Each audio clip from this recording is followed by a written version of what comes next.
બધે અને ખાસ કરીને જો હવે આવતીકાલે આરબીઆઈની ક્રેડિટ પોલિસી આવવાની છે અને સીએનબીસી બજાર પોલિસીને લઈને એક પોલ કર્યો છે અને આ પોલમાં રેપો રેટને લઈને શું અનુમાન સામે આવ્યું છે તેની વિગતો લઈએ. સહયોગી ચાંદની શુક્લા આપણી સાથે જોડાઈ ગયા છે. ચાંદની, જણાવો, પોલમાં રેપો રેટને લઈને શું ઇકોનોમિસ્ટનું અનુમાન બની રહ્યું છે?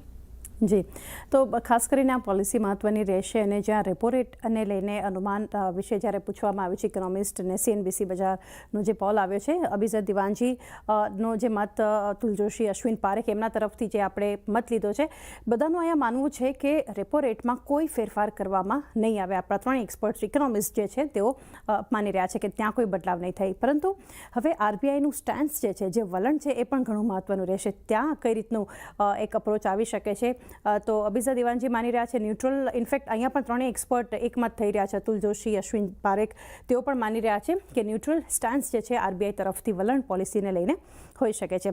સાથે મોંઘવારીને લઈને કઈ રીતે અનુમાન આવશે, વધારી શકે છે કે નહીં, અહીંયા પણ ત્રણેય એક્સપર્ટ્સ માની રહ્યા છે કે હા, જે અનુમાન છે મોંઘવારીનું એ અહીંયાથી આરબીઆઈ આ પોલિસીમાં વધારી શકે છે. અભિઝર દિવાનજી, અતુલ જોશી, અશ્વિન પારેખ ત્રણેય માની રહ્યા છે.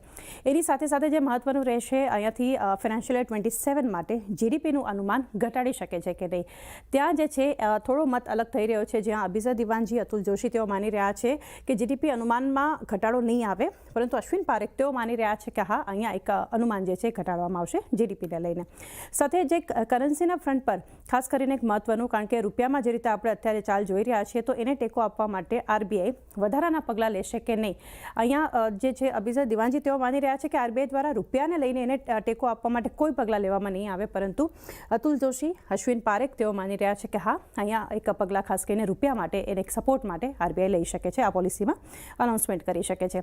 સાથે જે મહત્વનું રહેશે, રેપો રેટમાં કેટલો વધારો કે ઘટાડો આવી શકે છે જ્યારે FY27ની વાત કરીએ છીએ. તો અહીંયા પણ એક્સપર્ટ્સના જે અલગ અલગ મત બની રહ્યા છે.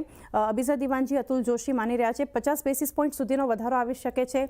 સાથે અભિઝર દિવાનજી ઇનફેક્ટ ઘટાડો અહીંયાથી બતાવી રહ્યા છે 50 બેસિસ પોઈન્ટ સુધીનો, પરંતુ અશ્વિન પારેખ માની રહ્યા છે 150 બેસિસ પોઈન્ટ સુધીનો વધારો રેપો રેટમાં જે છે, એક વધારો કે ઘટાડાના ફ્રન્ટ પર જ્યારે આપણે વાત કરીએ છીએ, તો એક્સપર્ટ્સના અલગ અલગ મત અહીંયા આપણે બનતા દેખાડી રહ્યા છે.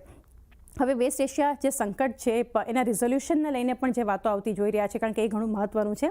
તો FY27 માટે આરબીઆઈ જે છે અહીંયાથી સૌથી વધુ ભાર કઈ રીતે આપશે અને ક્યાં વધારે ફોકસ્ડ રહેશે. અભિઝર દિવાનજી માની રહ્યા છે લિક્વિડિટીના પગલાંને લઈને આરબીઆઈ વધારે અહીંયાથી એક ફોકસ રાખી શકે છે. અશ્વિન પારેખ તેઓ માની રહ્યા છે કે અહીંયા મોંઘવારીને લઈને, એટલે ઇન્ફ્લેશન માટે ખાસ એક ફોકસ્ડ અહીંયાથી રહી શકે છે આરબીઆઈ. અશ્વિન પારેખ તેઓ માની રહ્યા છે કે નાણાકીય સ્થિરતા પર વધારે ફોકસ જે છે આરબીઆઈ તરફથી FY27ને લઈને આવતું દેખાઈ શકે છે.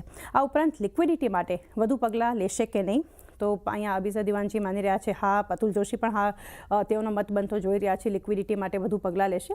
અને અશ્વિન પારેખ પણ તેઓ કહી રહ્યા છે ઓએમઓ દ્વારા જે છે એક ખાસ કરીને લિક્વિડિટીને લઈ અને એક ફોકસ અને પગલાં આવતા દેખાઈ શકે છે. તો ઓવરઓલ ઘણી બધી પરિસ્થિતિઓ, ઇવેન્ટ્સ માર્કેટ માટે જે જોઈ રહ્યા છીએ, તો આ ઇકોનોમિસ્ટનો મત બનતો જોઈ રહ્યા છે આરબીઆઈની ક્રેડિટ પોલિસીને લઈને. આભાર ચાંદની આપનો આ સમગ્ર માહિતી આપવા માટે. તો જે રીતે આપણે જોઈ રહ્યા છે